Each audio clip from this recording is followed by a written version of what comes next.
Here's what I learned from over 1,000 results from the financial IQ assessment that we offer at byfiq.com. In fact, what I'm about to share with you surprised me quite a bit. So first of all, the average score from the financial IQ assessment is between 50 and 60. It's about 55 on average. Now, this isn't super surprising because there's this massive financial literacy gap throughout the world. But I would encourage you, if you haven't taken this financial IQ assessment, be sure to go to byfiq.com and check out where you stack up. Also, here's a freebie. You can download our app for free, the BYFIQ app, the Boosting Your Financial IQ app on the Apple app or Google Play Store, and you can take the starter course for free. So if you take the financial IQ assessment first, get your score, see how you stack up to this, and then download the app and then start learning for free. There's no gimmicks, there's no hook, there's nothing. Just download it and start learning because I want you to improve your financial literacy score because I believe if you can speak the language of finance, you're gonna be so much more successful in business. All right, so that didn't surprise me, all right? That was pretty obvious that we had this financial literacy gap. I went through the questions, I analyzed the questions, and I was gonna do an episode explaining the results on each of the questions. But more importantly, I wanna talk about some qualitative results that I got.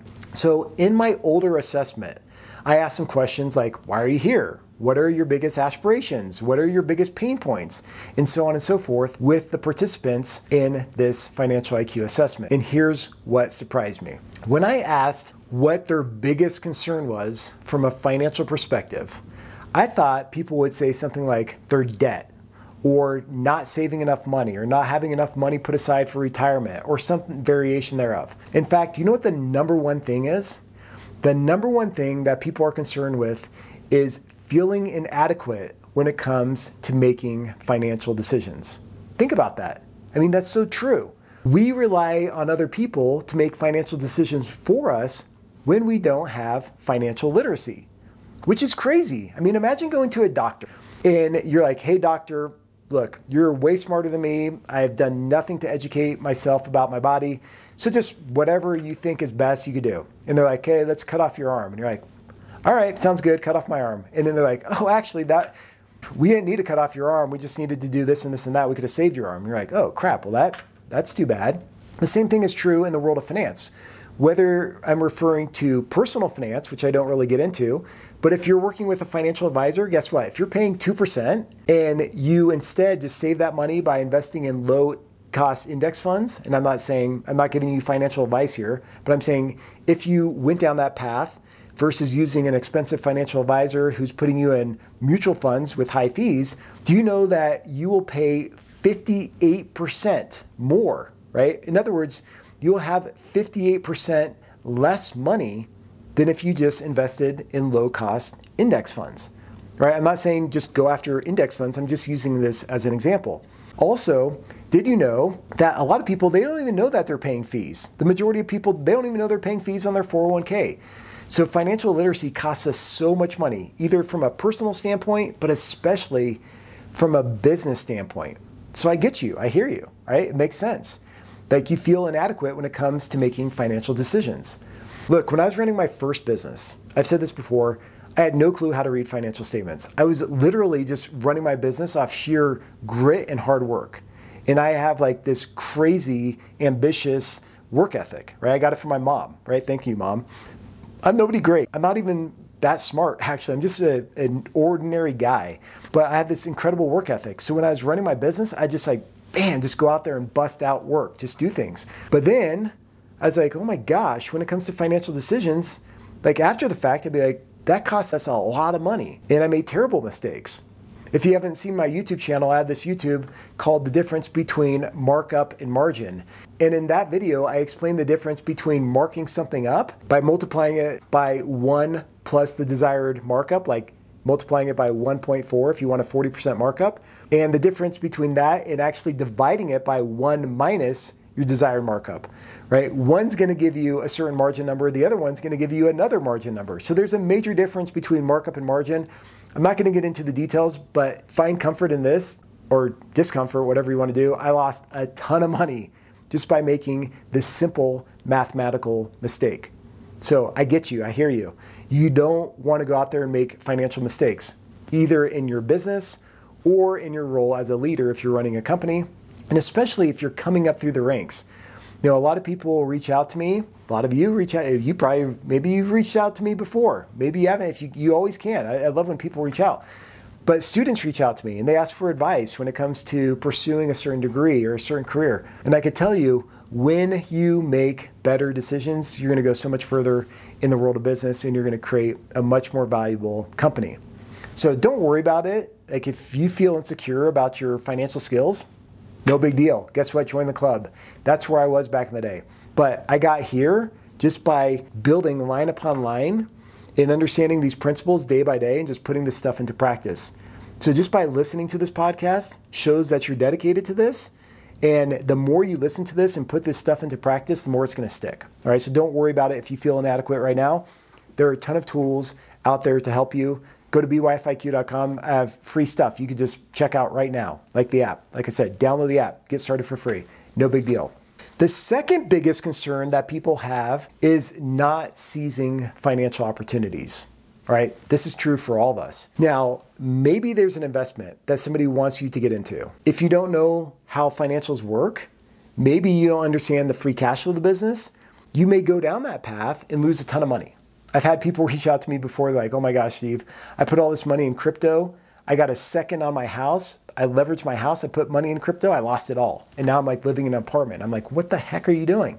But I've also had business leaders that considered opportunities. They passed up on them because they didn't do the right analysis, because they didn't understand the story behind the numbers. And guess what? They lost out on millions and millions of dollars. So that's why I believe it's so important to build financial skills, because finance is the language of business. And imagine going to a foreign country, starting a business, and never learning the language. Your business probably wouldn't do super well. The same thing is true in business. Imagine starting a business and you don't even know how to read financials. That was me. Don't do that, right? It's not super smart. You're going to lose a ton of money. So I just want to point that out and just empathize with you. And I get that these two things are real. I was just a little surprised, like I said. I thought you were going to say something entirely different. Super helpful for me. All right. The second thing I want to talk about is what people said was most important to them. This surprised me as well, because there are a lot of options, but here's the number one thing people said is they want to achieve financial freedom.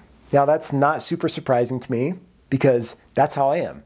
When I was younger and I was working and I was saving all this money, making all this money, I was doing it not so I could go out and buy, the next Mercedes or Porsche or this wristband or whatever it may be. No shame in that if that's your prerogative. Just for me, that's not what I was interested in. For me, I liked money because what it bought me, and it bought me freedom. And I've just been one of those guys, like this naughty little curly-haired boy. I used to have curly hair, believe it or not. But I used to be naughty. My mom actually had me on a leash back in the day.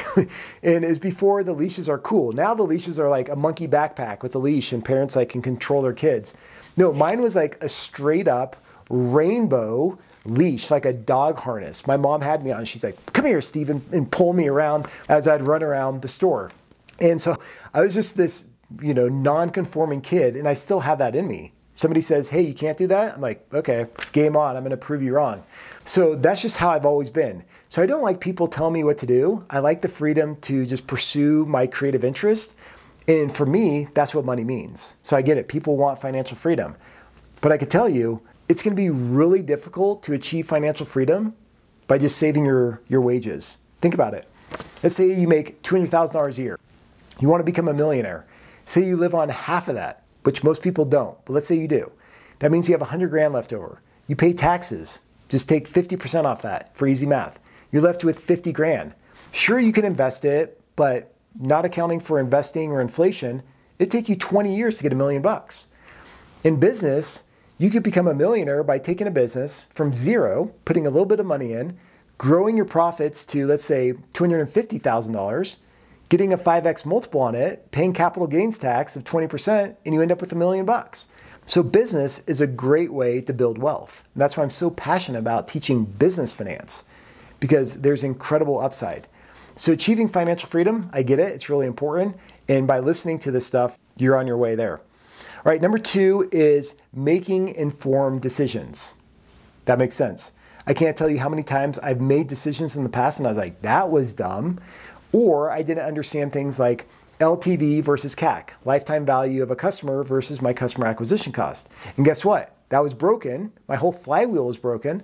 I kept pouring money into this flywheel and I was bleeding because my acquisition was wrong, or my churn was wrong, or my repeat customer base was wrong. Like something was wrong in the flywheel, but I didn't have the financial acumen to know what to fix.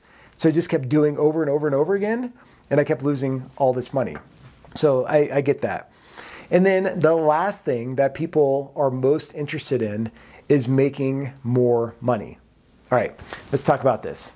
I just mentioned if you want to become a millionaire, there's a 20-year path of trying to earn it through your wages, or there's the business path. If you want to make more money in business, here's the recipe. The more value you create, the more money you're going to make. All right, why do you think some salespeople make more money than their CEOs? Because they drive so much value to the business. They're bringing in so much revenue, right? And the business is nothing without revenue. So if you can figure out how to drive more value in the business, you're going to get paid more. You're going to have more job security, whatever it is, because they're not going to want to get rid of you because you're a value creator. So that's why I put out all this content. That's why I talk about strategy and finance. It doesn't matter if you're an aspiring finance professional, or maybe you're just an aspiring student. You just want to get a job. Or maybe you're a business leader, or maybe you're a business owner, wherever you're at. Understanding how to drive value will be absolutely game-changing for your career. Before I doubled down on my financial literacy and went back to school, I spent 8 years with my undergraduate in accounting and finance, my CPA, my master's in accountancy, and my MBA. I don't say that to brag. Trust me, it's not bragging. I spent 8 years in a classroom, in like prison, right? But before I built these skills and had this knowledge, I made a ton of mistakes. I wasn't super valuable. But once I had them, I left, and now businesses hire me because of my financial literacy.